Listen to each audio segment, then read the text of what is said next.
ठीक है। तो हम शुरू कर रहे थे ओशियन करंट्स। ओशियन करंट्स की डेफिनेशन हो गई थी। तो अभी हमने ओशियन करंट्स को तीन में बांट दिया, ड्रिफ्ट, करंट और स्ट्रीम। अच्छा, ये इनको डिफरेंशिएट कौन सी चीज करेगी? अमाउंट ऑफ वाटर और स्पीड ऑफ वाटर। सबसे मेजर फैक्टर रहेगा speed of water. Speed of water हमने लिख दिया है, ये एटलीस्ट 10 किलोमीटर पर आवर की स्पीड से जो चलेगा वो क्या होगा? स्ट्रीम होगा। अच्छा, ड्रिफ्ट। ड्रिफ्ट का हम सिंपल सा मतलब समझ सकते हैं। ड्रिफ्ट मतलब बहुत कम स्पीड वाला। ड्रिफ्ट का मतलब लिटरल मीनिंग यही होता है कि बहुत कम, थोड़ा सा। तो very low amount of water इसमें रहेगा। और स्टीम, स्टीम मतलब धारा। मतलब ऑब्वियस सी बात है कि सबसे मैक्सिमम वाटर किस में रहेगा? एक स्टीम में रहेगा। और ये जब हम सभी करंट्स देख रहे होंगे तो ऑटोमेटिकली तुम्हें समझ आ जाएगा। और सब तीनों जो भी ओशियनिक करंट है अपने अटलांटिक, इंडियन और पैसिफिक, तीनों में एक सिंक्रोनाइजेशन है, मतलब एक एनालॉजी है। जो अटलांटिक में होंगे वही सेम नाम पैसिफिक में होंगे और वहीं उसी जगह पे वो चलेंगे। ठीक है। और तीसरा अपना करंट, जिनके बारे में हम डिस्कस करने वाले हैं, इसको हम मीडियम वाटर ले सकते हैं। ठीक है। अच्छा, अब हम बात करते हैं फैक्टर्स जो ओशियन करंट्स को प्रोड्यूस करने में मदद करते हैं। तो ठीक है भाई,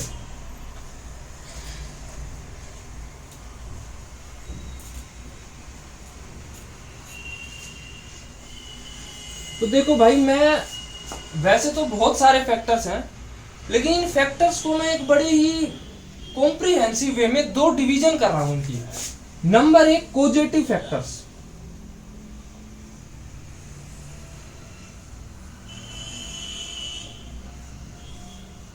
कोजेटिव फैक्टर्स कौन से फैक्टर्स हैं? वो फैक्टर जो एक्चुअल में ओशियन करंट्स को प्रोड्यूस कर रहे हैं, जिनकी वजह से ओशियन करंट प्रोड्यूस हो रहा है। और दूसरे जिन करंट्स की बात कर रहे हैं वो करंट है, वो फैक्टर हैं जो ओशियन करंट प्रोड्यूस हो चुका है एक बार, उनको बदल रहे हैं। या हम इनको मेजरली हम बोले तो प्राइमरी और सेकेंडरी करंट्स भी, फैक्टर्स भी बोल सकते हैं।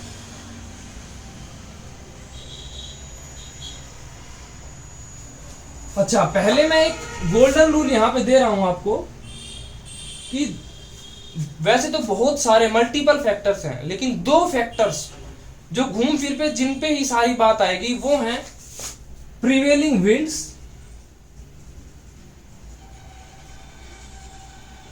और दूसरा है डेंसिटी। ये दो मेजर फैक्टर हैं जो आपके सभी ओशियन करंट्स को इफेक्ट करेंगे।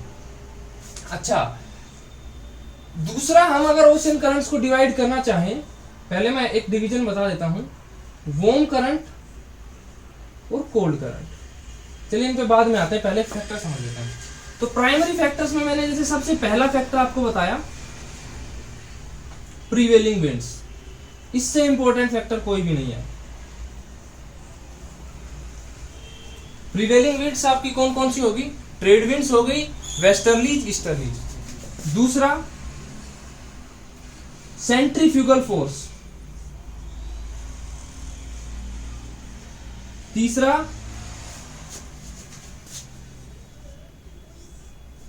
डेंसिटी, सबसे मेजर फैक्टर। अच्छा, डेंसिटी के ही सब पार्ट होंगे टेम्परेचर एंड सैलिनिटी। एक्चुअली में होता क्या है, टेम्परेचर की वजह से वाटर की डेंसिटी चेंज होती है और सैलिनिटी की वजह से भी डेंसिटी चेंज होती है। तो टेम्परेचर और सैलिनिटी अलग से कोई फैक्टर नहीं है, ये सब फैक्टर है डेंसिटी के।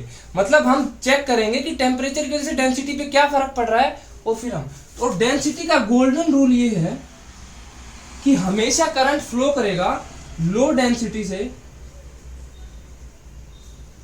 High density. लेकिन ये रूल कब लागू होगा?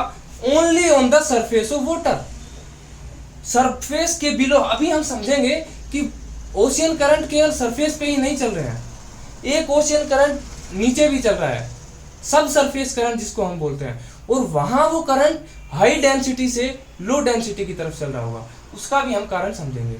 ठीक है। अच्छा, अब हम बात करें कोजेटिव फैक्टर्स, सेकेंडरी फैक्टर्स वो है जो एक बार करंट प्रोड्यूस हो गया, अब उसकी डायरेक्शन को चेंज कर रहे हैं, उसके फ्लो को चेंज कर रहे हैं, उसकी इंटेंसिटी को चेंज कर रहे हैं, तो उसमें सबसे पहला फैक्टर आता है कोरियोलिस फोर्स। कोरियोलिस फोर्स आपका डिटरमाइन करेगा डायरेक्शन को, तो हम यहाँ शॉर्ट में लिख देते हैं, इसकी डायरेक्शन को डिटरमाइन करेगा। और इसका इफेक्ट हम सबको पता है कोरियोलिस फोर्स का बेसिकली इफेक्ट क्या है, नॉर्दर्न हेमिस्फीयर में ये कोई भी चीज हो राइट में डिफ्लेक्ट करेगा और सदर्न हेमिस्फीयर में ये लेफ्ट की तरफ डिफ्लेक्ट करेगा। दूसरा है कॉन्टिनेंटल बाउंड्रीज। कॉन्टिनेंटल बाउंड्रीज हमारे किस में आएंगी, सेकेंडरी फैक्टर्स में आएंगी। पहले आप एक बार फैक्टर्स को समझ लीजिए, फिर हम इनके बाय एग्जांपल समझेंगे कि कैसे कौन सा फैक्टर काम में आ रहा है। अच्छा, तीसरा हमारे इन्हीं ये जो कॉन्टिनेंटल बाउंड्रीज है, इन्हीं में हम बोल सकते हैं, नहीं तो अलग से लिख सकते हैं, मिड ओशियनिक रिजिज, गुयोट्स, या हम एक मेजर इसके टर्म यूज कर रहे हैं भाई कि ओशियनिक कॉन्फ़िगरेशन।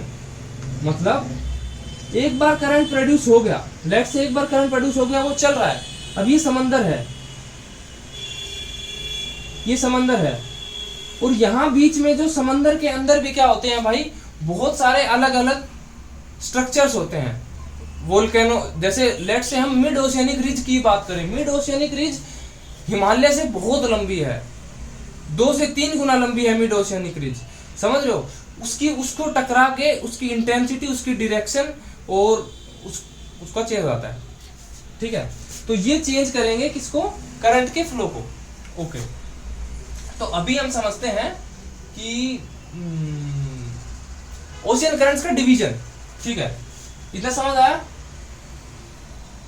ठीक है, फिर से बता देता हूं प्राइमरी फैक्टर्स कौन कौन से होंगे। प्राइमरी फैक्टर्स वो हैं जिनकी वजह से करंट प्रोड्यूस हो रहा है, एक्चुअल में करंट आ रहा है इस दुनिया में। वो है प्रिवेलिंग विंड्स, सेंट्रीफ्यूगल फोर्स और डेंसिटी। डेंसिटी नहीं, एग्जैक्टली डेंसिटी मैंने गलत लिख दिया, सॉरी, डेंसिटी डिफरेंस। क्या, डेंसिटी डिफरेंस। दो जगह है, मतलब 2 जगह का वाटर है, उनके बीच में डेंसिटी का कुछ डिफरेंस होगा, उसकी वजह से वाटर लो डेंसिटी से हाई डेंसिटी की तरफ ट्रेवल करेगा on the surface of water. Below the surface just इसका उल्टा होगा, वो भी हम कंसेप्ट समझेंगे, कन्वेयर बेल्ट का कंसेप्ट। ठीक है सर, अभी हम आगे बढ़ते हैं। अच्छा, और एक बार अगर करंट प्रोड्यूस हो गया, अब उसकी इंटेंसिटी को, उसके फ्लो को, उसकी डायरेक्शन को इफेक्ट करेंगे सेकेंडरी फैक्टर्स। कोरियोलिस फोर्स जो कॉन्टिनेंट और ओशियन की बाउंड्रीज होंगी, या हम बोल सकते हैं कि जो भी ओशियन बेसिन होगा उसकी जो भी कॉम्प्लेक्सिटीज होंगी उनकी वजह से चेंज होगा फ्लो। और तीसरा जो ओशियनिक कॉन्फ़िगरेशन है, मतलब ओशियन के अंदर जो भी स्ट्रक्चर्स हैं उनकी वजह से क्या इफेक्ट पड़ेगा। ठीक है, तो कोई रह तो नहीं गया विजय, कोई रह गया हो? ये बात बता, फालतू की बहस करना है लोग, कोई नहीं रहा है। ठीक है, फालतू नहीं है, जीएस में ना आती है, नहीं जीएस में है। ठीक है सर, अभी हम एक बार करंट्स का क्या समझ लेते हैं, क्लासिफिकेशन समझ लेते हैं, जो ब्रॉड क्लासिफिकेशन हमने बना रखा है। ठीक है,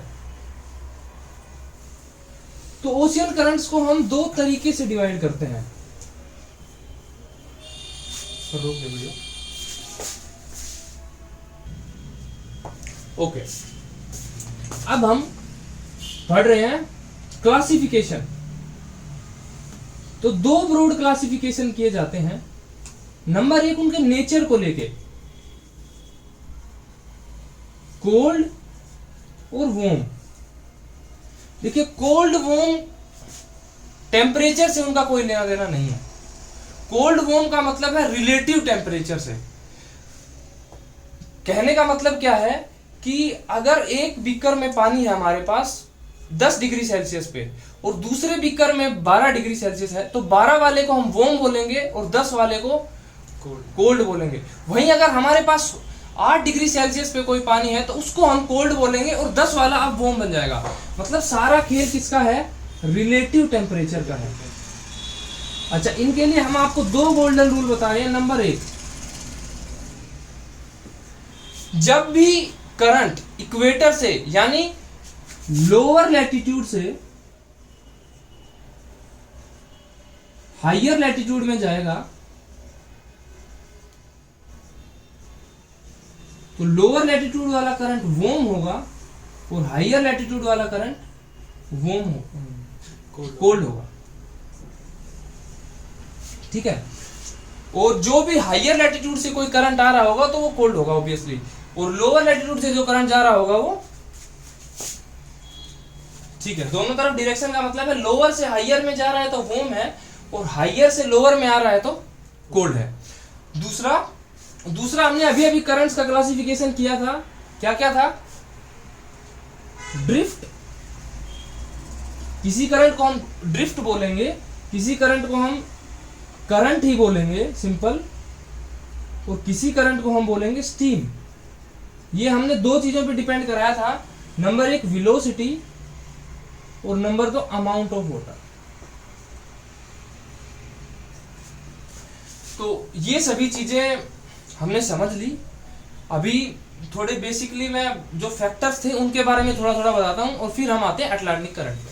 ठीक है, अच्छा हाँ, आप कोई भी एटलस देखोगे तो वहां जो जनरल रूल है वो ये है कि रेड कलर से आपको वार्म करंट मिलेगा और ब्लू कलर से कोल्ड करंट मिलेगा। बट लगभग एटलस आजकल चीप हैं तो कहीं कहीं गड़बड़ मिल सकती है। और दूसरा कि कई बार मैंने अभी बताया ना, करंट रिलेटिव फैक्टर पे, रिलेटिव टेम्परेचर पे डिपेंड करता है। लोअर लैटिट्यूड पर भी आपको ब्लू दिख सकता है क्योंकि वो उनके रीजनल फैक्टर्स पे डिपेंड करेगा। मे बी वहां किसी वजह से ओशियन का वाटर कोल्ड हो गया हो, कोई भी वो फैक्टर हो सकता है, तो वहां आपको दिख जाएगा। लेकिन जब हम इतने वर्ल्ड लेवल के ओशियन करंट्स को ब्रॉड लेवल पढ़ रहे हैं तो वो छोटे वाली एम्बिग्यूटीज पे ध्यान नहीं दिया जाएगा। ठीक है, अच्छा अब हम कोजेटिव फैक्टर्स पे आते हैं नंबर वाइज। नंबर एक हमने कोजेटिव फैक्टर बताया था आपको जिसकी वजह से करंट प्रोड्यूस होता है, क्या बताया था? Prevailing winds. नहीं, अपने में नहीं आया तो। अच्छा, तो प्रीवेलिंग विंड्स की अगर हम बात करें तो हम सिंपल सा ग्लोब से समझते हैं, और यहां जो मैं बता रहा हूं यहीं आपको सारे ओशियन करंट याद हो जाएंगे, कोई भी सिंगल भी डाउट नहीं रहेगा। इक्वेटर पे कौन सा चलता है? इक्वेटर पे कौन सी विंड्स चलती हैं?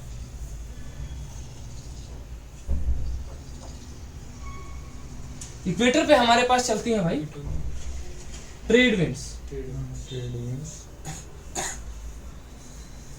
तो ऑब्वियस सी बात है हमारे पास इक्वेटर पे एक पक्का ही एक करंट होगा जिसको मेजरली इन्फ्लुएंस करेगा ट्रेड विंड्स।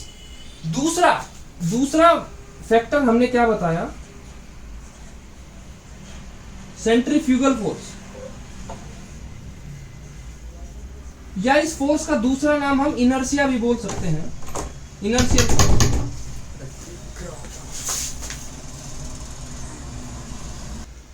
ओके, ठीक है, तो ठीक है, इक्वेटर पे जो करंट चलेंगे उनको कौन कौन इन्फ्लुएंस कर रहा होगा? Prevailing winds. और इन्फ्लुएंस नहीं, प्रोड्यूस कौन कर रहा होगा? ये जो फैक्टर्स पढ़ रहे हैं ये हम प्रोड्यूसिंग वाले पढ़ रहे हैं, इनकी वजह से ही करंट आएगा। ठीक है, तो अच्छा, प्रिवेलिंग विंड्स से क्या होता है? कौन सा फोर्स आता है? Frictional force. सिंपल सी बात है, ये हमारे पास पानी है, यहां से हम हवा चलाएंगे तो जिस डायरेक्शन में हवा चलेगी उस डायरेक्शन में पानी भी चलने लगेगा। तो पहला फैक्टर कौन सा है? और यही सबसे बड़ा फैक्टर रहेगा जो करंट्स को प्रोड्यूस करने वाला है। और दूसरा सेंट्रीफ्यूगल फोर्स। सेंट्रीफ्यूगल फोर्स को हम सिंपल सा समझ सकते हैं कि धरती किधर से किधर घूम रही है, waste to east.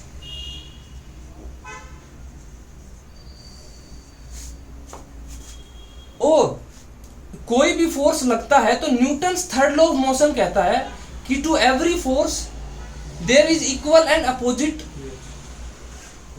Balancing force. तो वही फोर्स किसको प्रोड्यूस कर रहा होगा? इक्वेटोरियल करंट्स को। ठीक है, तो यहां ये जो करंट चलेंगे तो हम यहाँ इनका नामकरण कर देते हैं, जो हम पूरे उसके लिए पढ़ रहे हैं, तीनों ही ओशियंस के लिए, पूरे ग्लोब में चलेगा, थ्रू आउट द ग्लोब चलेगा। मतलब सेंटर में हमारे पास क्या चलेंगे, बस नेम चेंज हमारे पास हो जाएंगे। इक्वेटर के दोनों तरफ एक चलेगा नॉर्थ इक्वेटोरियल करंट, और इक्वेटर के नीचे वाले को हम बोलेंगे साउथ इक्वेटोरियल करंट। और ये तीनों ही ओशियंस में चलेंगे। नॉर्थ के केस में हम इसका नाम क्या रख देंगे, Atlantic north equatorial current, Atlantic south equatorial current. Pacific के केस में हम क्या रखेंगे, Pacific north equatorial current, Pacific south equatorial current. Indian ocean के केस में हम क्या रखेंगे, समझ इंडियन नॉर्थ इक्वेटोरियल करंट और इंडियन साउथ इक्वेटोरियल करंट। तो मतलब इनका नेमिंग बड़ा ही सीक्वेंस है, कुछ भी रटने का आपको जरूरत नहीं पड़ेगा। तो 6 करंट हमने यही याद करा दिया आपको, 6 करंट तीनों उसमें चलेंगे, ठीक है। तो इनके लिए कौन रिस्पॉन्सिबल रहेगा प्रोड्यूस होने के लिए, मेजरली ये फैक्टर्स। तीसरा फैक्टर्स हमने क्या बताया, डेंसिटी। अच्छा, डेंसिटी डिफरेंस। और डेंसिटी डिफरेंस को मैं एक स्टेटमेंट लिख रहा हूं, डेंसिटी को हम रो से डिनोट करते हैं, और रो फंक्शन होता है, मतलब रो फंक्शन का मतलब है रो डिपेंड करता है टेम्परेचर पे, सैलिनिटी पे, प्रेशर पे और मल्टीपल फैक्टर्स पे। बट हम बेसिकली हम इन 3 फैक्टर्स को समझेंगे। सबसे पहला टेम्परेचर, समझ नहीं आया, बड़ा बेसिक सिंपल कैसे समझेगा यार, बिल्कुल समझेगा। अच्छा, टेम्परेचर बोल मत बीच में, फंक्शन बीच मत। टेम्परेचर, अच्छा हम फैक्टर कंसीडर कर रहे हैं, वीडियो में आ रहा है, ठीक है। हम टेम्परेचर की अगर बात करें, ओके, तो सिंपल सा बात है, जहां टेम्परेचर हाई रहेगा, अब अगर पानी का टेम्परेचर हाई रहेगा तो वहां क्या होगा, एक्सपांशन होगा। एक्सपांशन बिल्कुल भी डिफिकल्ट टर्म नहीं है, सिंपल सी समझने का मतलब ये है कि पार्टिकल दूर हो जाएंगे, पार्टिकल क्या हो जाएंगे, दूर हो जाएंगे, और उसकी वजह से हल्के हो जाएंगे। मतलब हम 2 टर्म यहाँ पे लिख रहे हैं, टेम्परेचर हाई होगा तो एक्सपेंशन होगा, और सी लेवल इंक्रीज, हल्के लाइट हो जाएंगे, वाटर लाइट हो जाएगा। और दूसरा अगर मैं बोलूं, टेम्परेचर अगर जहां का कम होगा वहां कंप्रेशन होगा, और पार्टिकल हैवी हो जाएगा। अगर अब सिंपल सा टेंडेंसी है, हैवी वाटर की डेंसिटी ज्यादा होगी और लाइट वाटर की डेंसिटी कम होगी। और मैंने गोल्डन रूल आपको बताया था कि पानी हमेशा कहां से कहां चलेगा, on the surface of water, low density से हाई डेंसिटी में। मतलब पहला फैक्टर क्या रहेगा, टेम्परेचर हमारा क्लियर हो गया है, फिर से एक्सप्लेन कर देता हूं। High temperature that means low density, low temperature that means high density. तो अगर हम यहां शॉर्ट में लिखना चाहें तो पानी हमेशा चलेगा हाई टेम्परेचर से लो टेम्परेचर की ओर, या दिस इंप्लाइज लो डेंसिटी से हाई डेंसिटी की ओर। मतलब टेम्परेचर एक सब फैक्टर है किसका, डेंसिटी का। अल्टीमेटली हमें चेक करना है डेंसिटी पे क्या इफेक्ट पड़ेगा टेम्परेचर की वजह से। दूसरा हम बात करते हैं सैलिनिटी। तो सैलिनिटी को अगर हम डिफाइन करना चाहें तो प्रॉपरली तो हम बोलेंगे कि अमाउंट ऑफ सोल्ट डिजोल्व्ड इन पर 1000 लीटर ऑफ वाटर। बट उसका सीधा सा अर्थ है कि कितना नमक है अगर हम एक क्वांटिटी ऑफ वाटर ले लें तो। अच्छा, तो हमें अल्टीमेटली देखना क्या है यहाँ के लिए, अभी हम सैलिनिटी नहीं पढ़ रहे हैं, अभी हम इफेक्ट देख रहे हैं सैलिनिटी की वजह से डेंसिटी क्या होगा। सिंपल सा बात है, अगर पानी में कुछ भी डिजोल्व कर दोगे तो उसका डेंसिटी ज्यादा हो जाएगा। सिंपल सी बात है, डेंसिटी का सीधा मतलब क्या ही होता है कि कितनी पार्टिकल पास हैं। अब वहां पानी के साथ नमक के पार्टिकल भी आ गए हैं, तो हम यहाँ बोल सकते हैं कि salinity is directly proportional to density. That means salinity बढ़ेगी, मतलब डिजोल्व सोल्ट बढ़ेगा तो डेंसिटी भी बढ़ेगी। मतलब दूसरा हमारा सैलिनिटी का अगर हम कंसेप्ट समझें तो हाई सैलिनिटी से लो सैलिनिटी हमारा क्या जाएगा, पानी, ocean water, ocean current travel करेगा। ये हमें मदद करेगा एक ओपन सी और एक क्लोज सी के बीच में करंट की वजह से क्या इंटरप्ले होगा वो समझने में, वो हमें काम आएगा। मेडिटेरेनियन सी और अटलांटिक ओशियन के बीच में करंट के की वजह से कुछ चेंजेस होते हैं, वो हमें समझ आएगा सिंपल सैलिनिटी। अच्छा, टेम्परेचर अगर हम बात करें कि टेम्परेचर कहाँ से कहाँ चेंज होगा, तो सिंपल समझ सकते हैं, वही है टेम्परेचर दो तरीके से चेंज होगा, एक लैटिट्यूडनली और एक हॉरिजॉन्टली। लैटिट्यूडनली अगर हम बात करें तो लोअर लैटिट्यूड्स पर टेम्परेचर हाई होगा, दैट मीन्स इक्वेटर पे टेम्परेचर हाई होगा, और हाइयर लैटिट्यूड्स पे टेम्परेचर लो होगा। तो डेंसिटी, ठीक है, तो वही जो फैक्टर्स हमने क्लाइमेटोलॉजी में पढ़े हैं, जिस वजह से टेम्परेचर चेंज होता है, वही सेम फैक्टर यहाँ पर इंटरप्ले में आएंगे। अच्छा, सैलिनिटी के केस में मैं बता देता हूँ आपको, सैलिनिटी के केस में एक मेजर फैक्टर जो इंटरप्ले में आता है वो है इवेपोरेशन। मतलब जहां पे रेट ऑफ इवेपोरेशन ज्यादा होगा वहां पे ज्यादा पानी भाप बन के ऊपर उड़ जाएगा, नीचे नमक का अमाउंट ज्यादा हो जाएगा पर 1000 लीटर ऑफ वाटर, जिसकी वजह से सैलिनिटी बहुत ज्यादा हो जाएगी, डेंसिटी बहुत ज्यादा हो जाएगी। ठीक है, मतलब दूसरा हम यहाँ पर अगर सैलिनिटी के केस में बात करें, इंपॉर्टेंट फैक्टर है कि evaporation is directly proportional to salinity. मतलब इवेपोरेशन बढ़ेगा तो सैलिनिटी भी बढ़ जाएगी। ठीक है, तो हमने तीनों ही फैक्टर। अच्छा, प्रेशर की अगर हम बात करें, प्रेशर की वजह से भी डेंसिटी पे फर्क पड़ता है, लेकिन वो एक मेजर फैक्टर नहीं है हमारे करंट के केस में डिटरमाइन करने वाला, तो उसके बारे में अभी हम बात नहीं करते हैं। बाकी हम समझ सकते हैं कि वही सेम फैक्टर है जैसे हमने पढ़ा था कि जिस तरीके से टेम्परेचर और प्रेशर एक दूसरे से रिलेटेड है, मतलब प्रेशर वाला चेंज ही हम टेम्परेचर पे अप्लाई करके हम डेंसिटी तक पहुंच सकते हैं। तो अल्टीमेटली हमने समझा कि ओशियन करंट के पैदा होने का कारण क्या है कि वो लो डेंसिटी से हाई डेंसिटी की तरफ ट्रेवल करता है। बेसिकली पूरे ब्रह्मांड का, पूरे यूनिवर्स का एक ही रूल है, एनर्जी बैलेंस। दैट मीन्स जहां एनर्जी कम होगी और जहां एनर्जी ज्यादा होगी तो एनर्जी फ्लो होगी सरप्लस से डेफिसिट की तरफ, और इसीलिए जो भी ज्योग्राफिकल फिनोमिना है उसका रूट कोज यही है, वो प्रोड्यूस हो इसलिए रहे हैं एनर्जी बैलेंस के लिए। विंड्स ले लो, करंट ले लो, कोई भी फिनोमिना ले लो, उसका यही कारण रहेगा। ठीक है, तो अभी हम आते हैं सेकेंडरी फैक्टर्स पे। अच्छा, एक बार इन फैक्टर्स की वजह से करंट प्रोड्यूस हो गया, उसके बाद हमारे पास फैक्टर्स कौन से आते हैं वो हम समझेंगे किसके साथ, एग्जांपल्स के साथ। मतलब हम आते हैं अटलांटिक ओशियन के करंट्स को समझने पे। ठीक है, तो अभी मैं बना देता हूँ वीडियो पॉज करके।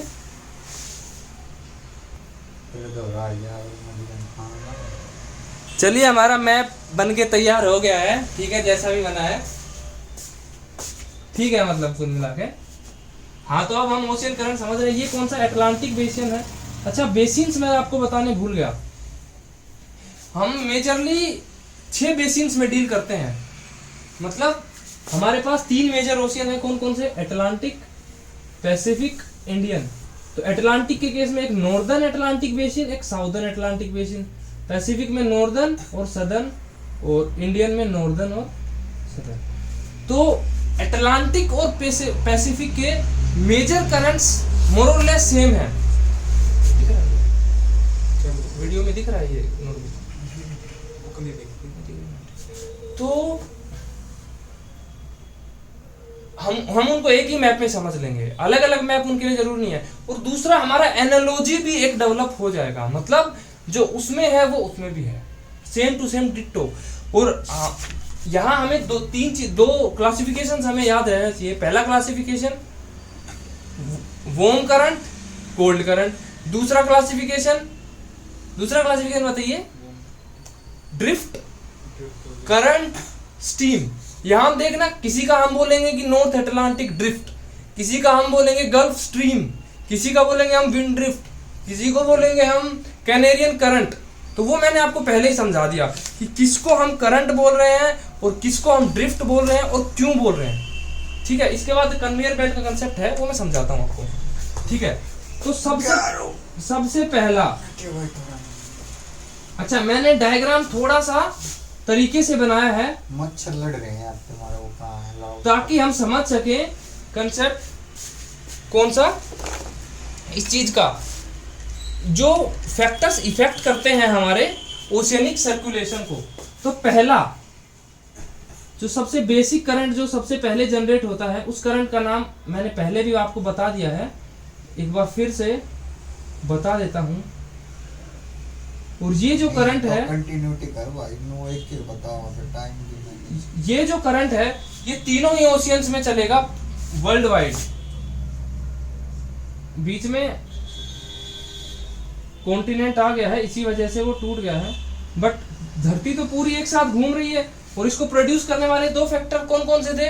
प्रिवेलिंग विंड्स यानी trade winds, north easterly trade और साउथ वेस्टर्ली ट्रेड, और दूसरा अपना, इसको विंड्स कैसे वो करेंगे भाई? दूसरा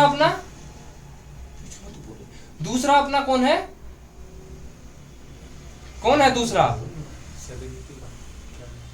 भैया के कॉन्सेप्ट कहाँ क्या है भाई दूसरा फैक्टर क्या है? मैं क्यों बताऊं, मैंने के बेरा फोर्स बताया था तुम्हें एक, फिर काहे सुन रहे हो तुम? क्या सुन रहे हो? सेंट्रीफ्यूगल फोर्स, ठीक है। विंड फोर्स ओके भाई, नहीं फिर अच्छा, प्रिवेलिंग विंड्स मैंने आपको बताया था फ्रिक्शन। प्रिवेलिंग विंड्स की तरफ अच्छी खासी स्पीड होती है नॉर्थ ईस्टर्ली ट्रेड विंड्स की, अच्छी खासी। ऐसी कोई विंड है जो इसके नॉर्थ ईस्ट ट्रेड विंड्स नहीं चलेंगे यहाँ पे। फिर इसके पैरेलल कैसे चलेंगे? किसके पैरेलल? जो ये इक्वेटर के पैरेलल ये चल रही है, इसके पैरेलल कैसे? नहीं, पैरेलल हमने नहीं बोला, बताओ हमें। ये जो इक्वेटर है, तेरी जो इक्वेटर करंट है इनको डिफाइन कर रहा था, उसमें विंड्स का तो कोई रोल ही नहीं। कैसी बात कर रहे हो? क्यों नहीं वो रोल है? मेजर रोल मैं फिर बता रहा हूं आपको, सबसे मेजर रोल किसका है? प्रिवेलिंग विंड्स का। दूसरे नंबर पे कौन है? सेंट्रीफ्यूगल फोर्स, ठीक है। ये देखिए, अब इनका फ्रिक्शन लगेगा इस साइड, तो बेसिक सी बात है, इनके साथ पानी बहेगा, और दूसरा हमारा सेंट्रीफ्यूगल फोर्स लग ही रहा है, तो हाँ ठीक है। और ट्रेड विंड्स की स्पीड अच्छी खासी होती है, ये भी ध्यान रखें। अच्छी स्पीड है तो मतलब ऑब्वियसली वो पानी को साथ में लेके चलेगी। अच्छा, अब यहाँ पे देखिए, अब हम बात कर रहे थे, पहला हमने बताया कोजेटिव फैक्टर, दूसरा हमने बताया मॉडिफाइंग फैक्टर्स। मॉडिफाइंग फैक्टर्स फिर से बता देता हूं। एक बार करंट प्रोड्यूस हो चुका, अब उसके फ्लो को, उसकी इंटेंसिटी को और उसकी डायरेक्शन को, और कई बार तो हम ऐसा भी बोल सकते हैं कि एक करंट से दूसरे करंट को भी प्रोड्यूस, मतलब मेजर करंट से माइनर करंट को भी प्रोड्यूस करने का काम करते हैं मॉडिफाइंग फैक्टर्स। और पहला मॉडिफाइंग फैक्टर्स क्या है? Continental boundaries. जैसे कि यहां अपने पास ये क्या है, ये रीजन ब्राजील, और ब्राजील का कुछ इस तरीके का स्ट्रक्चर है कि देखिए, ऊपर वाला करंट ऊपर रह जाता है, नीचे वाला करंट नीचे रह जाता है। अब देखिए यहां पे क्या हो चुका है, दोनों की वजह से, साउथ इक्वेटोरियल और नॉर्थ इक्वेटोरियल की वजह से यहाँ पे बहुत सारा पानी क्या हो चुका है, इकट्ठा, और इसकी वजह से एक क्या चलता है, वही डेंसिटी बैलेंस बोल दो या पानी के लेवल को बैलेंसिंग के लिए बोल दो, एक करंट चलता है जिसको हम बोलते हैं काउंटर इक्वेटोरियल करंट। काउंटर का मतलब समझ गए? काउंटर का मतलब है जो अपोजिट डायरेक्शन में है नॉर्मल इक्वेटोरियल करंट के। तो ये कौन है? Counter equatorial current. अच्छा, ये है नॉर्थ इक्वेटोरियल करंट, ये है साउथ इक्वेटोरियल करंट, ठीक है। थोड़ा हम छोटा लिखेंगे। अच्छा, अभी देखिए, यहां से नीचे की तरफ ब्राजील के नाम पे ही हमने नाम रख दिया है, इस करंट का नाम है ब्राजीलियन करंट। दोनों को हम साथ लेके चल रहे हैं, थोड़ा सा एडजस्ट कर लीजिएगा, ठीक है। ओके, अब यहां पे अपने पास एक आइलैंड का ग्रुप है। कौन सा आइलैंड है? Lesser and greater and. हाँ, यहां पर है एंटलीज। एंटलीज अगर हम बेसिकली नाम बताएं, एंटलीज आइलैंड है, और एक पार्ट नॉर्थ इक्वेटोरियल करंट का ब्राजीलियन करंट से टकरा के कहां चला जाता है, ये एक हम बोल सकते हैं कि एक डिप्रेशन सा बन जाता है, इसके अंदर ये करंट चला जाता है और यहाँ इसका नाम क्या हो जाता है, एंटलीज करंट। यहाँ इस करंट का नाम क्या दे दिया जाता है, एंटलीज आइलैंड की वजह से ही एंटलीज करंट। और हमने गोल्डन रूल आपको बताया था, ये सभी करंट वॉर्म करंट है क्योंकि इक्वेटर से चल रहे हैं, ठीक है। इक्वेटर पे वॉर्म क्यों होंगे, क्योंकि वहां का टेम्परेचर ज्यादा है, सिंपल सी बात है। किसके केस में, किसके रिलेटिव में, हाई लैटिट्यूड्स के रिलेटिव में लोअर एल्टीट्यूड का टेम्परेचर ज्यादा है, ठीक है। यहां से ये करंट निकलता है और इधर से जो बाहर वाला, क्योंकि पानी थोड़ा बहुत पानी नहीं है, बहुत सारा पानी है। और कमाल की बात देखिए, ये जो यहाँ ये वाला करंट है, ये इस अभी यहाँ पे किसका रोल आएगा, मॉडिफाइंग फैक्टर्स का। देखिए यहाँ पे पहले मैं बता देता हूं, ये जो है, ये जो करंट इन दोनों से मिलके निकला, इसका हम नाम देते हैं गल्फ स्ट्रीम। देखिए अभी हमने बताया था आपको, स्टीम किसको बोलेंगे, जिसके पास वॉल्यूम ऑफ वाटर सबसे ज्यादा होगा। और इसके वॉल्यूम ऑफ वाटर सबसे ज्यादा होने के पीछे 3 कारण है, समझिए। 2 कारण है। सबसे पहला तो नॉर्थ इक्वेटोरियल करंट से आके मिल जाता है एंटलीज करंट अंदर से। दूसरा, ये जो है अपने पास ब्राजील की कोस्ट लाइन की वजह से साउथ इक्वेटोरियल करंट भी डिफ्लेक्ट होके कुछ करंट ऊपर की तरफ चला जाता है और ये इसकी वॉल्यूम को बढ़ा देता है। इसकी वजह से बहुत, मतलब ब्राजीलियन करंट जो आपको नीचे की तरफ दिख रहा है, इसका एक इफेक्ट पड़ता है गल्फ स्ट्रीम पे, उसकी वॉल्यूम को इंक्रीज करने के लिए। वरना हम इसको गल्फ करंट बोलते, लेकिन इसको हम गल्फ स्ट्रीम क्यों बोल रहे हैं, क्योंकि इसका वॉल्यूम बढ़ जाता है ब्राजीलियन करंट की वजह से। और ब्राजीलियन करंट थोड़ा ऊपर किस लिए गया, क्योंकि यहाँ पे जो ये कोस्ट लाइन है, ये कुछ इस तरीके की है कि नीचे के साथ साथ कुछ पानी को ऊपर की तरफ भेज देती है, ठीक है। समझ आ रहा है यहाँ तक, ठीक है। यहाँ पे हमारे पास है ग्रीनलैंड। अब देखिए भाई, थोड़ा सा मैं कट शॉर्ट करूंगा डिस्कशन। गल्फ स्ट्रीम, ठीक है, यहाँ पर गल्फ स्ट्रीम हमें समझ आ गया, ठीक है। ये थोड़ा सा मैप भी मेरे को, ठीक है, थोड़ा शॉर्ट कर देते हैं, ओके। बाकी चीजें मैं मिटा रहा हूँ क्योंकि हमारा मेजर काम है वो अभी दर्शाने से, ठीक है। ये हमने बात कर ली वार्म करंट्स की। अभी हम बात करते हैं कोल्ड करंट्स, जो कहां से आते हैं, आपके पोलर रीजन से। और पोलर रीजन से जो हमारे पास एक ठंडा करंट आता है, मोस्ट कॉमन या काफी पॉपुलर करंट है लैब्राडोर करंट। बेसिकली इनके नाम प्लेसेस की वजह से पड़े हैं, 90% के नाम प्लेसेस की वजह से पड़े हैं। लैब्राडोर आइलैंड ऊपर की तरफ या कोई जगह का नाम लैब्राडोर होता है, उसकी वजह से लैब्राडोर करंट है। अच्छा, लैब्राडोर करंट कहां से आ रहा है, पोलर रीजन से आ रहा है। तो ये अपने साथ क्या लेके आ रहा है, कोल्डनेस। कोल्डनेस किसकी वजह से आएगी, आइसबर्ग्स की वजह से आएगी। अपने पास साथ बहुत बड़े बड़े आइसबर्ग्स लेके आ रहा है। अच्छा, ऐसा मत समझिए कि ये करंट जो लैब्राडोर करंट है, करंट का मतलब पानी ही होगा, लिक्विड स्टेट ही होगी। बट ये फ्लो के साथ साथ वहां पे जो बर्फ जमी हुई होती है ऊपर, क्योंकि वो कंसेप्ट मैं आपको बता सकता हूं कि पानी क्यों, बर्फ क्यों फ्लोट करती है पानी पे 4 डिग्री सेल्सियस तक। वो थोड़ा सा कॉम्प्लेक्स हो जाएगा, उसको अभी अवॉइड करते हैं, आखिरी में टाइम बताता हूं, मैं बताता हूं, ठीक है। तो यहां से अपने पास गल्फ स्ट्रीम, हमारे पास गल्फ स्ट्रीम है और ऊपर से आ रहा है लैब्राडोर करंट। ये यहां अपने पास क्या होते हैं, कन्वर्ज, और इस जोन को हम नाम देते हैं कन्वर्जेंस जोन। तो जो कन्वर्जेंस जोन होती है, या हम बोल सकते हैं मीटिंग जोन होती है कोल्ड करंट की और वार्म करंट की, वो इकोनॉमिकली और क्लाइमेटिकली बहुत ज्यादा इंपैक्टफुल होती है। उसको हम समझते हैं। पहला, जहां भी एक वार्म एयर मास या वार्म वाटर मास और कोल्ड वाटर मास मिलते हैं, सेम टू सेम जो कंसेप्ट हमारे पास था एयर के केस में, वार्म एयर मास और कोल्ड एयर मास जहां भी मिलेंगे वहां बनेगा एक फ्रंट। फ्रंट बेसिकली मतलब ये है कि दो कॉन्ट्रास्टिंग टेम्परेचर वाली चीजें एक दूसरे से मिल रही हैं, ठीक है। तो यहाँ क्लाइमेटिकली अगर मैं बात करूं तो दो फिनोमिना होंगे। नंबर एक, inversion of temperature. Inversion of temperature का सिंपल सा मतलब होता है कि बेसिकली जब हम सरफेस से ऊपर की तरफ जाते हैं तो टेम्परेचर घटता है, यानी सबसे नीचे वाली लेयर हमेशा हाई टेम्परेचर की होती है। बट इस केस में लेब्राडोर करंट की वजह से नीचे वाली सरफेस कोल्ड हो जाती है, जिसकी वजह से सबसे नीचे वाली कोल्ड और उससे ऊपर वाली गर्म। तो इन्वर्जन हो गया टेम्परेचर का, मतलब ठंडे से कोल्ड, और ये थोड़े ही दूर तक रहता है।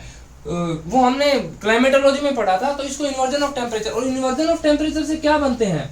इन्वर्जन ऑफ टेम्परेचर से फॉर्मेशन होता है फोग्स का। यही कारण है कि ये डेंजर एरिया जोन में आता है। यहाँ सबसे ज्यादा शिप एक्सीडेंट होते हैं। यहाँ से अगर आपको शिप पास करनी है तो आपका लाइटिंग सिस्टम गजब होना चाहिए, बहुत अच्छा फोग कटर लाइट्स होनी चाहिए, वरना यहाँ एक्सीडेंट होने के चांसेस बहुत ज्यादा है। इकोनॉमिकली ये बहुत बढ़िया रीजन माना जाता है। दुनिया के सबसे बढ़िया फिशिंग जोन्स आपको कन्वर्जेंस जोन ही मिलेंगे। ऐसा क्यों? ऐसा यहाँ क्या हुआ कि जिसकी वजह से फिश सबसे ज्यादा प्रोडक्शन यहाँ होता है?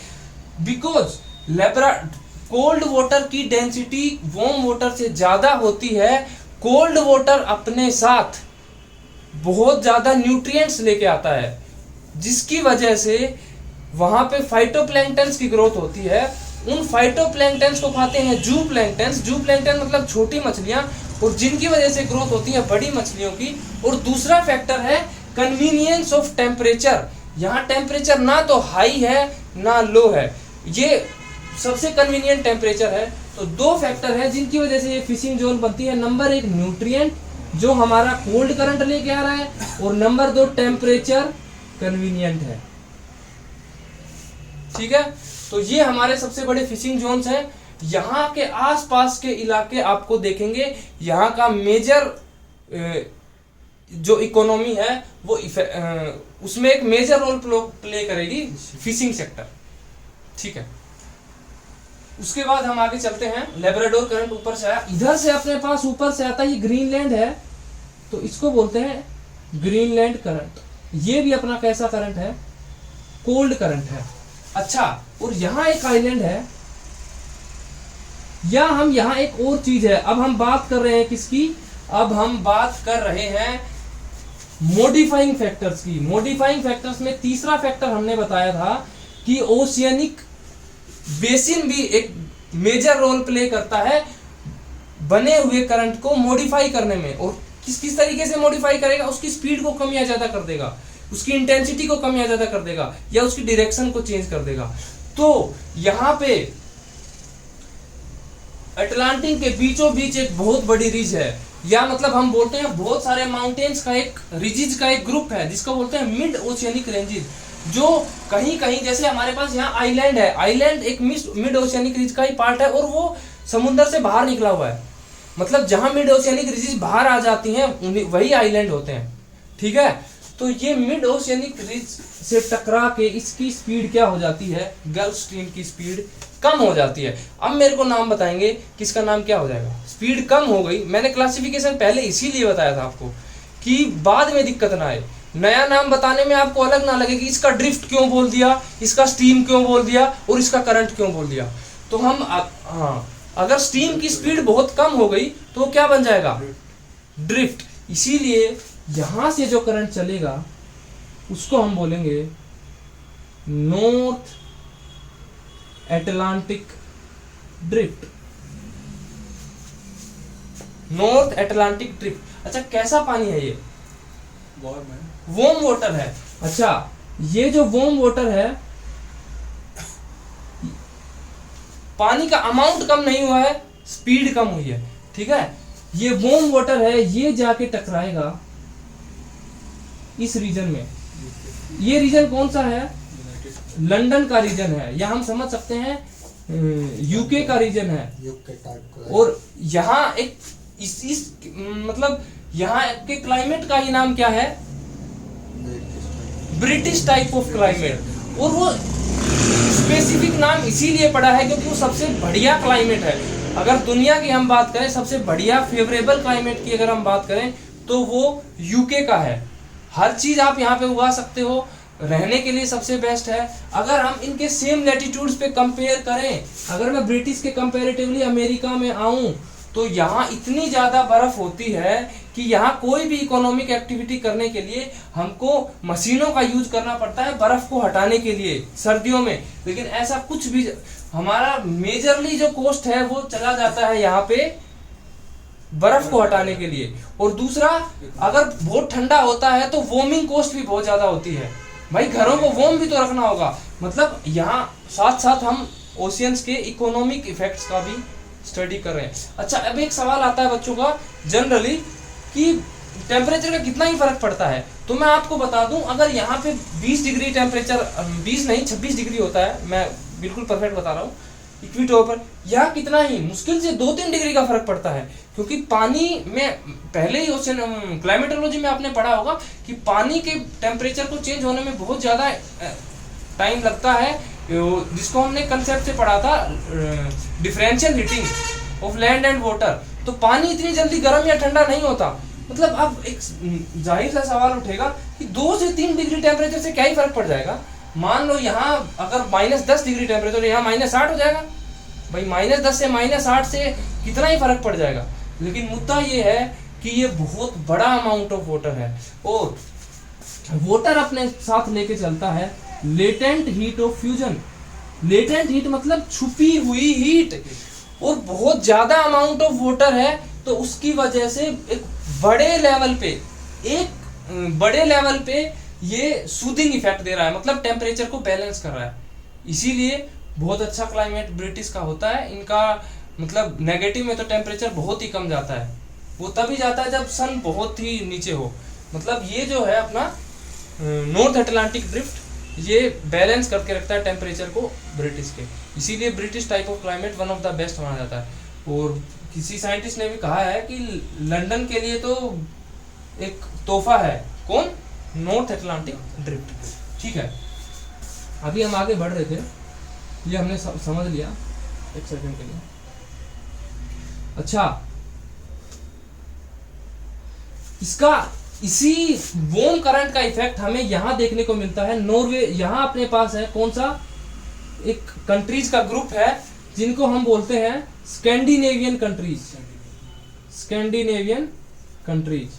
तो यहां इस करंट का नाम, उस स्कैंडिनेवियन कंट्रीज में मेजर कंट्री कौन सी है? नॉर्वे। तो नॉर्वे, डेनमार्क, रशिया, ये रशिया के रशिया और ब्रिटिश का अपर पार्ट है, ठीक है ना।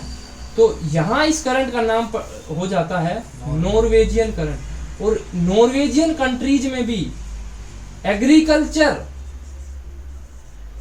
एक मेजर एक्टिविटी है। आप समझ सकते हो कि एग्रीकल्चर और इतने हायर लैटिट्यूड्स में कैसे पॉसिबल है। तो वो पॉसिबल है इन्हीं वार्म करंट्स की वजह से। वहां भी क्लाइमेटिक सूदिंग का काम करता है कौन? वार्म करंट जो, ठीक है। अभी देखिए भाई, अभी नहीं, अभी इसका ही खत्म करना है, ठीक है। मैं फिर से एक बार दोहरा रहा हूं। चला था नॉर्थ इक्वेटोरियल, यहाँ अपने पास एंटलीज आइलैंड से नाम हो गया एंटलीज, और इधर से भी नाम होगा ना इसका। यहाँ भी नाम, इस ये जो अमेरिका की कौन सी कोस्ट है? फ्लोरिडा। तो इसका नाम, मतलब रीजनल नाम भी ओशियनिक करंट्स के बहुत ज्यादा हो जाते हैं। लेकिन हम मेजर करंट्स की बात कर रहे हैं। यहाँ से ये निकला एक बड़ा पानी का वॉल्यूम, बड़ा पानी का वॉल्यूम लेके गल्फ स्ट्रीम हिंडल हो गई मिड ओशियनिक रिज की वजह से। इसका नाम हो गया नॉर्थ अटलांटिक ड्रिफ्ट। इस गल्फ स्ट्रीम से आके लेब्राडोर करंट ऊपर से मिला। यहाँ पे दुनिया के सबसे बड़े फिशिंग ग्राउंड्स हैं। उधर से अपने पास ग्रीनलैंड करंट आके मिलता है। यही करंट जब मिड ओशियनिक रिज के बाद चलता है तो नॉर्थ अटलांटिक ड्रिफ्ट ये जाके लंदन की कोस्ट पे टकराता है। तो उसकी वजह से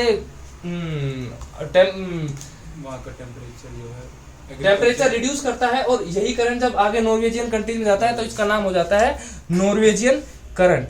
अब हम बात करते हैं ऊपर से जो आया island Greenland current. Greenland current और नॉर्थ अटलांटिक ड्रिफ्ट यहां टकराती हैं, ठीक है। और यहां से नीचे की तरफ एक करंट जाता है। अच्छा, अब ये करंट जा रहा है, तो मुझे आप बताएं मेरे गोल्डन रूल के हिसाब से ये करंट कोल्ड करंट होगा या वार्म करंट होगा? अगर कोई भी करंट ऊपर से नीचे मतलब हाइयर लैटिट्यूड से लोअर लैटिट्यूड में आ रहा है तो 100% वो क्या होगा? कोल्ड करंट होगा। और इस करंट का नाम क्या होगा भाई? कैनेरियन करंट।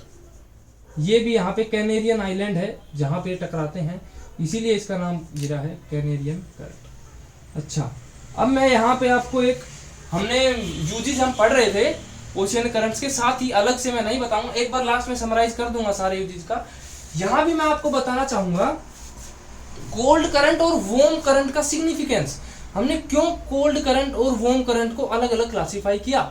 क्योंकि बात करें कोल्ड करंट की तो जहां से भी कोल्ड करंट गुजरता है, जहां से भी नहीं, ध्यान रखें, एक ओशियन के केस में कोल्ड करंट हमेशा ईस्टर्न मार्जिन्स पे होगा। ईस्टर्न मार्जिन्स पे कौन होगा?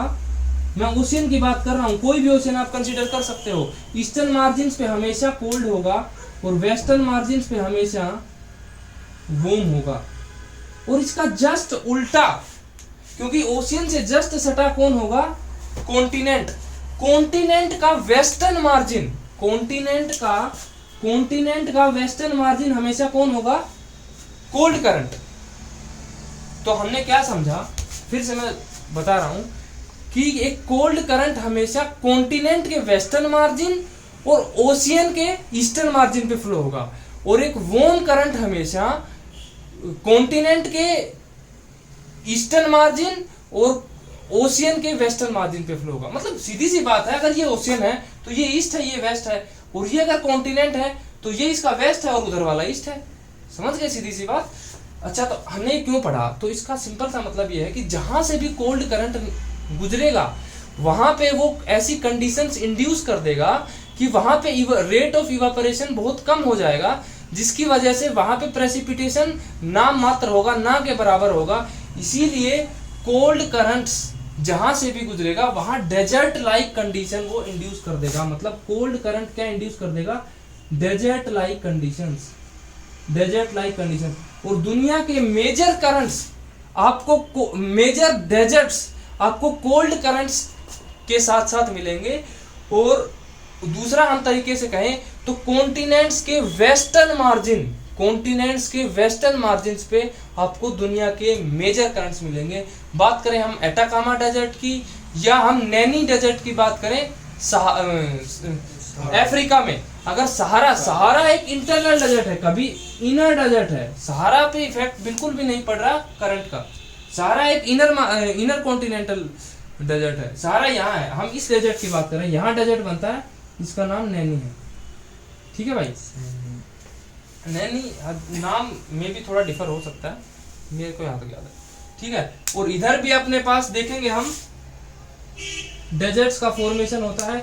इधर हम ऑस्ट्रेलिया में देखेंगे करंट एक चलेगा वेस्ट ऑस्ट्रेलियन करंट, जिसकी वजह से हमारा ऑस्ट्रेलिया का वेस्टर्न मार्जिन पे हमको क्या मिलेगा? डेजर्ट मिलेगा। अच्छा, इसमें केवल ओशियन का करंट का रोल नहीं होता, इसमें दूसरा रोल होता है विंड्स का भी, जो हमने क्लाइमेटोलॉजी में पढ़ा था कि कॉन्टिनेंट्स के वेस्टर्न मार्जिन पे हमको बड़े बड़े डेजर्ट्स मिलेंगे, क्योंकि वेस्टर्न मार्जिन पे ऑफ श्योर विंड चलती हैं। ऑफ श्योर का मतलब समझते हो? बिना पानी वाले विंड्स, मतलब विंड्स के पास पानी नहीं होगा, सूखी हवाएं होंगी तो वो क्या करेंगी? और ज्यादा पानी को निकाल लेंगी। हाँ, ठीक है। और जहाँ पे यहाँ पे दूसरी तरफ हमारी ऑन शोर विंड चलेंगी, जिसकी वजह से क्या होंगे? बढ़िया कंडीशंस होंगे, डेजर्ट नहीं होंगे। ठीक है? तो हमारा, ठीक है, हमने क्या पढ़ लिया है? हमने बताया था कि अटलांटिक को हम दो में डिवाइड करेंगे, एक नॉर्थ अटलांटिक बेसिन और एक साउथ अटलांटिक बेसिन। तो हमने एक बात देखी कि यहां से करंट शुरू हुआ था और घूम के यहीं आ गया, मतलब एक क्या बन गया? सर्कुलेशन बन गया। इसी सर्कुलेशन का नाम दिया जाता है जायर। क्या? जायर। और मैं आपको एक बात बताना भूल गया, ये करंट नीचे आया ही क्यों? नॉर्थ अटलांटिक ड्रिफ्ट यहां से आया ही क्यों? यहां फिर से हमारा कौन आ गया? मॉडिफाइंग फैक्टर आ गया। और पहला मॉडिफाइंग फैक्टर कौन था? कोरियोलिस फोर्स कभी करंट प्रोड्यूस नहीं करता, वो करंट की डायरेक्शन को चेंज करता है। आप देख रहे हो करंट जा ही क्यों रहा है इस तरीके से, मैंने यूं क्यों नहीं बनाया, ये करंट ऊपर की तरफ क्यों नहीं गया, ये ऐसे डायगोनली क्यों जा रहा है, क्योंकि नॉर्दर्न हेमिस्फीयर में हर विंड हो चाहे करंट हो उसको इफेक्ट करेगा कोरियोलिस फोर्स, राइट की तरफ डिफ्लेक्ट करेगा। तो अब जैसे हर चीज को अगर राइट हम डिफ्लेक्ट करते आएंगे तो वो एक सर्कल बन जाएगा, और इसी सर्कल का नाम हम बोलते हैं जायर। और जायर्स एक बहुत इंपॉर्टेंट फिनोमिना है बैलेंसिंग के लिए, टेम्परेचर बैलेंसिंग के लिए भी, वाटर बैलेंसिंग के लिए भी, क्योंकि सर्कुलर कॉन्फ़िगरेशन बन जाता है। और इन गायर्स के लिए अपने पास 2021 में सवाल भी आया है, एक्सप्लेन नॉर्थ अटलांटिक जायर, क्या लिखेंगे आप 150 वर्ड में। तो वहां अपने को ये जायर तीनों ही ओशियंस में बनेंगे, जहां भी क्लोज अगर ओशियन होंगे तो वहां। अच्छा, इनके लिए जायर्स के लिए हम 3 फैक्टर्स का बात करेंगे। नंबर 1 कोरियोलिस फोर्स, दूसरा कॉन्टिनेंट्स, अगर कॉन्टिनेंट नहीं होते क्या जायर बन सकता था, नहीं। तीसरा हम इसकी डायरेक्शन के बारे में बताएंगे। ध्यान रखो नॉर्दर्न हेमिस्फीयर में कैसी डायरेक्शन है जायर की, क्लॉकवाइज। नॉर्दर्न हेमिस्फीयर में हमेशा क्लॉकवाइज जायर्स बनेंगे, और सदर्न हेमिस्फीयर में, क्योंकि सदर्न हेमिस्फीयर में सेम देखिए, यही मैं बेसिकली बता रहा हूं, इस तरीके से आएगा करंट और एक एंटी क्लॉकवाइज जायर बनेगा, क्योंकि बैलेंसिंग यहां भी होनी है, क्योंकि सारे फिनोमिनन एक दूसरे से एनालॉजिकल है। ठीक है, अब हम साउथ अटलांटिक बेसिन की बात करते हैं। अगर अपने को अटलांटिक बेसिन समझ आ गया तो बाकी तो सब हलवा है। अच्छा, नीचे अभी मैं एक बहुत इंपॉर्टेंट करंट की बात कर रहा हूं जो अपना पूरे ग्लोब पे यूनिवर्सली चलता है। अच्छा, इसका नाम है west wind drift. West wind drift. अच्छा, इनको प्रोड्यूस करने का सबसे बड़ा रीजन कौन होता है, वेस्टर्लीज। यहां पे वेस्टर्लीज की स्पीड भी बहुत ज्यादा होती है। क्यों, हमने पढ़ा, क्योंकि यहां बीच में कोई हिंड्रेंस नहीं है, जैसे ऊपर कॉन्टिनेंट्स आ जाते हैं बीच में, यहां नहीं है, इसीलिए इसका नाम। अच्छा, इन विंड्स को क्या बोला जाता है, सदर्न हेमिस्फीयर में वेस्टर्लीज का दूसरा नाम क्या होता है, श्रीकिंग 40s, रोरिंग 50s। क्यों, मतलब बहुत ज्यादा स्पीड वाले विंड्स, उनकी वजह से वेस्ट विंड ड्रिफ्ट। और वेस्ट विंड ड्रिफ्ट एक ग्लोबल फिनोमिना है, मतलब ये तीनों ही ओशियंस को जोड़ने वाला एकमात्र करंट है। Pacific, Atlantic, Indian.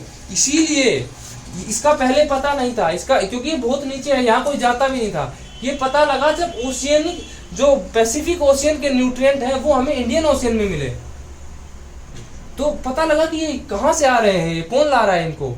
तो पता लगा कि भाई एक ऐसा भी करंट नीचे चल रहा है, वेस्ट विंड ड्रिफ्ट। ठीक है, तो स्पीड इसकी कम होती है, क्योंकि स्पीड ज्यादा स्पीड किसकी, सेंट्रीफ्यूगल फोर्स सेंटर पे होता है। ठीक है, उसकी वजह से प्रोड्यूस होता है। तो यहाँ पे नीचे की तरफ इतना फोर्स नहीं रहता, तो नेट इसकी स्पीड कम होती है, इसीलिए हमने इसका नाम क्या रखा है, वेस्ट विंड ड्रिफ्ट। दूसरा हम बात कर रहे थे अभी इसकी, अच्छा हाँ, सदर्न अटलांटिक ओशियन की। अच्छा, ये वेस्ट विंड ड्रिफ्ट ही अलग अलग करंट्स में टूट जाएगी, जिनका हम नाम अलग अलग दे देंगे। अगर हम बात करें वेस्ट विंड ड्रिफ्ट चल रही है, वेस्ट विंड ड्रिफ्ट को कौन सा मॉडिफाइंग फैक्टर इफेक्ट कर सकता है भाई, कोरियोलिस फोर्स। तो इसको अगर हम लेफ्ट में बेंड करेंगे, लेफ्ट समझ रहे हो, यूं करंट चल रहा है, इसको लेफ्ट में करेंगे तो ऊपर की तरफ, तो वेस्ट विंड ड्रिफ्ट ही अफ्रीका के कोस्ट पे आके बेंगवेला की वजह से बन जाता है बेंगवेला करंट। तो ये हमने सारे करंट पढ़ लिए हैं, किसके, अटलांटिक के, नॉर्दर्न के भी, सदर्न के भी। सदर्न में इतने ज्यादा करंट नहीं होते, क्योंकि ज्यादा मॉडिफिकेशन नहीं हो पाते सदर्न में, क्योंकि कॉन्टिनेंट्स नहीं है, कॉन्टिनेंटल एरिया बहुत कम है। ठीक है, नदर्न में हो जाते हैं, क्योंकि कॉन्टिनेंटल जो फैक्टर होता है वो बहुत ज्यादा इफेक्ट कर रहा है। चाहे आप यहाँ पे एंटलीज में ले लीजिए, फ्लोरिडा में ले लीजिए, या ग्रीनलैंड, मिड ओशियनिक, जगह जगह कॉन्टिनेंट्स की वजह से अलग अलग ब्रांचेज में करंट टूट जाता है, जिसकी वजह से उसका नाम हम अलग अलग कर देते हैं। अच्छा, और कोई मेजर अगर मैं बात करूं अच्छा ये करंट कैसा होगा, बेसिकली कोल्ड करंट होगा, नीचे से आ रहा है ना, नीचे से आ रहा है तो ऑब्वियसली कोल्ड करंट होगा, सीधी बात है। और यहाँ पे एक फॉकलैंड आइलैंड है, तो उसकी वजह यहाँ से भी एक कोल्ड करंट फ्लो होता है जिसका नाम हम बोल सकते हैं फॉकलैंड आइलैंड, हाँ। Falkland current. ब्रिटिश का नहीं, फोकलैंड करंट, हाँ ब्रिटिश का, इसके ऊपर आधिपत्य है, मतलब ब्रिटिश यहाँ है लेकिन इनका हेजेमनी, इनकी कॉलोनी है ये फोकलैंड आइलैंड आज भी, ठीक है। तो ये हमने सारे करंट समझ लिए। मेजर डिस्प्यूट अर्जेंटीना है, किनके करंट समझ लिए हमने, अटलांटिक। अगर अटलांटिक हमने को समझ आ गया तो पैसिफिक बिल्कुल सेम है। अभी हम यहाँ पे ज्यादा डिटेल्स में नहीं जाएंगे, नाम समझ लेते हैं। तो सबसे पहला तो कौन सा चल रहा होगा, नॉर्थ इक्वेटोरियल, और सेम टू सेम एक उल्टा कौन सा चल रहा होगा, काउंटर इक्वेटोरियल चल रहा होगा बेसिकली। और यहाँ से 5 मार्च से लड़ गए। अच्छा यहाँ कौन सा है अपने पास, जापान है। तो ये जब करंट टकरा के, मैं बात करूं, देख क्यों रहा भाई, मैंने बिना देखे समझा। नहीं मैं वो देख रहा हूँ नोट्स देख की तरह अच्छे अरे से समझा रहा है यार। यार, मैंने नोट्स में देखा था भाई कुछ। ठीक है, तो हम पैसिफिक ओशियन में आ गए हैं। तो same to same analogical currents आपको कहाँ मिलेंगे, जो अटलांटिक में थे वही पैसिफिक में मिले थे। तो यहाँ से एक मेजर करंट किसके इक्वल टू जो चलता है अपने पास एंटलीज की तरह, वो है कुरोशियो करंट। और मेजर कोल्ड करंट कौन सा था अटलांटिक में, जो ऊपर से आ रहा था, लेब्राडोर। तो उसी तरीके से ऊपर से कौन सा करंट आएगा, ओएससीओ करंट।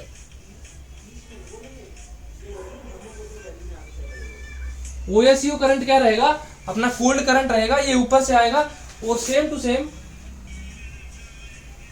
यहां हम देखो, यहां पे कॉन्टिनेंटल मार्जिन्स की वजह से नीचे वाला पानी ऊपर आके नहीं मिल रहा, मतलब वॉल्यूम ऑफ वाटर ज्यादा नहीं हो रहा। उल्टा जापान है, उसकी वजह से, क्योंकि जापान बहुत छोटे छोटे टुकड़ों में बटा हुआ है, बहुत मल्टीपल लेवल पे कुरोशियो करंट की वेलोसिटी को कम कर देता है। करंट की वेलोसिटी कम हो गई तो वो क्या बन जाएगा, ड्रिफ्ट।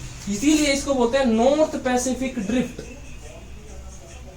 देखिए यहाँ पे एक स्टीम आ गई थी, क्यों, क्योंकि स्टीम को पानी का अमाउंट ज्यादा मिल गया था इस कॉन्टिनेंटल मार्जिन की वजह से। ब्राजीलियन करंट ने आके उसको सपोर्ट कर दिया था, उसकी वजह से वॉल्यूम बढ़ गया था। यहाँ उल्टा क्या हो रहा है, स्पीड को कम कर रहा है जापान, और जापान नहीं और भी मल्टीपल आइलैंड्स यहाँ पे हैं। और दूसरा, ना ही कोई वॉल्यूम का सपोर्ट मिल रहा है, क्योंकि यहाँ ऐसा कोई कॉन्टिनेंटल मार्जिन नहीं है। अच्छा, ये ऊपर क्यों गया Kuroshio current, basically Coriolis force की वजह से ऊपर तो जाना ही है, ठीक है। और सेम टू सेम यहाँ भी फिशिंग आइलैंड्स बनते हैं अपने, नॉर्थ पैसिफिक ड्रिफ्ट और ओएससीओ करंट मिलते हैं। ओएससीओ की स्पेलिंग कई बार OYASIO भी लिख देते हैं और SHIO भी लिख देते हैं, उसमें कोई भी दिक्कत नहीं है। Same to same North Atlantic drift जाके अपने पास टकराता है यहाँ अलास्का के बाउंड्री पे, और यहाँ का नाम, इस करंट का नाम हो जाता है अलास्का करंट। अलास्का ये अपना नॉर्दर्न अमेरिका, सबको पता ही है। और अब ये कहाँ आएगा, नीचे की तरफ आएगा, और अब ये बन जाएगा कोल्ड करंट, नीचे की तरफ आएगा। तो और नीचे की तरफ क्यों आएगा, क्योंकि राइट की तरफ डिफ्लेक्ट करेगा कोरियोलिस फोर्स की वजह से। और ये अपना कौन है, ये कैलिफोर्निया की क्या है, कोस्ट है। और यही हमारा वही फंडा लागू करिए, cold current western margin of continent, तो यहाँ आपको मिलेगा Californian desert, the great Californian desert. तो ये अपना किसकी वजह से आया, कैलिफोर्नियन करंट की वजह से। और यहां भी हमारा एक क्या बन गया, क्लॉकवाइज जायर बन गया, इसका हम नाम देंगे नॉर्थ पैसिफिक जायर, ठीक है। और सेम टू सेम अगर नीचे की बात करें तो यहाँ पे अपने पास कौन है, ऑस्ट्रेलिया है। ऑस्ट्रेलिया की कोस्ट के साथ साथ यहाँ कौन चलेगा, अच्छा ये कौन सी कोस्ट है, ईस्ट कोस्ट है ऑस्ट्रेलिया की, तो इसका नाम होगा ईस्ट ऑस्ट्रेलियन करंट। क्या, अच्छा डेजर्ट कहाँ है ऑस्ट्रेलिया में, वेस्ट में, ईस्ट में नहीं होगा। बेसिक सी बात क्या है, क्योंकि ये करंट कोल्ड नहीं है, ये वार्म करंट है। यहाँ डेजर्ट होने की संभावना नेक्स्ट टू इम्पॉसिबल। तो नीचे अपना कौन चल रहा है, देखो वेस्ट, पूरा डायग्राम मैंने इसीलिए बनाया, वेस्ट विंड ड्रिफ्ट चल रहा है, यहाँ से ऊपर की तरफ, ऊपर कोरियोलिस फोर्स की वजह से वेस्ट विंड ड्रिफ्ट ऊपर की तरफ आएगी, और ये यहाँ पे हम्बोल्ट या पेरू, पेरू आपने नाम सुना होगा, यहाँ पे है साउथ अमेरिका में पेरू, पेरू की वजह से इसका नाम पेरुवियन करंट या दूसरा नाम इसका हम्बोल्ट करंट, HUMBOLDT होता है, हम्बोल्ट करंट। तो ये हमने सारे करंट कवर कर दिए हैं पैसिफिक के। अच्छा, मैंने आपको बताया था कि पैसिफिक और अटलांटिक काफी एनालॉजिकल है, मतलब अगर मैं बात करूं, Labrador is equal to Oyashio, Kuroshio is equal to Antilles हम बोल सकते हैं। और यहाँ एक स्पेशल केस बनता है गल्फ स्ट्रीम का, क्यों बनता है, क्योंकि गल्फ स्ट्रीम को सपोर्ट करता है ब्राजीलियन करंट, ब्राजीलियन के इक्वल टू कौन सा है, East Australian current. Same to same इधर अपने पास बेंगुएला करंट के इक्वल टू कौन सा है, Humboldt current. Same to same ऊपर कैनेरियन, यहाँ पे डेजर्ट बनाता है अफ्रीका में, सेम टू सेम इधर कैलिफोर्नियन करंट डेजर्ट बनाता है। तो ये काफी सिमिलर है, सेम टू सेम है, डिट्टो है, ठीक है। तो दोनों हमने पढ़ लिए हैं। तो अटलांटिक का आप एक बार पढ़ लोगे अच्छे से, तो उसको एनालॉजी में हम लेके चल सकते हैं, किसको, इसको पैसिफिक को। और पैसिफिक में नंबर ऑफ करंट्स भी कम है, नंबर ऑफ करंट्स इसलिए कम है क्योंकि वो डिपेंड, अच्छा कितने बाइफर्केशन होंगे ये डिपेंड करता है मॉडिफाइंग फैक्टर्स में, और मॉडिफाइंग फैक्टर्स में भी किस पे, कॉन्टिनेंटल बाउंड्रीज पे। तो अटलांटिक के केस में काफी ज्यादा कॉन्टिनेंटल कॉम्प्लेक्सिटीज हैं, जिनकी वजह से अलग अलग करंट्स बनते हैं। अच्छा, अब हम बात करते हैं हमारी मतलब इंडियन ओशियन की। ये अपने आप में ये एक स्पेशल केस है, लेकिन बड़ा ही सिंपल केस है, थोड़ा सा भी आपको मानसून का आइडिया है तो बहुत अच्छे से समझ में आएगा, कोई भी दिक्कत नहीं है, ठीक है। अब हम बात कर रहे थे, ओके, अफ्रीका में बना रहा हूँ, सुन लो भाई, कितना अफ्रीका में मिस किया।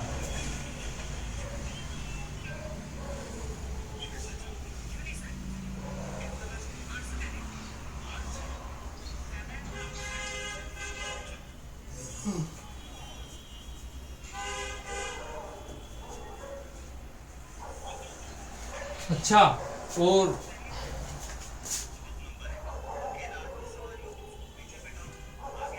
तो इधर से ये अपना क्लोज कर दे रहा हूं मैं, मतलब अगर मोटा मोटा देखा जाए तो एक क्लोज सरफेस बना दे रहा है कौन, इंडिया। और ये सबसे बड़ा एग्जांपल है कि कॉन्टिनेंटल मार्जिन्स किस तरीके से इफेक्ट करते हैं करंट को, क्योंकि इंडिया पूरा ये किसका काम कर रहा है,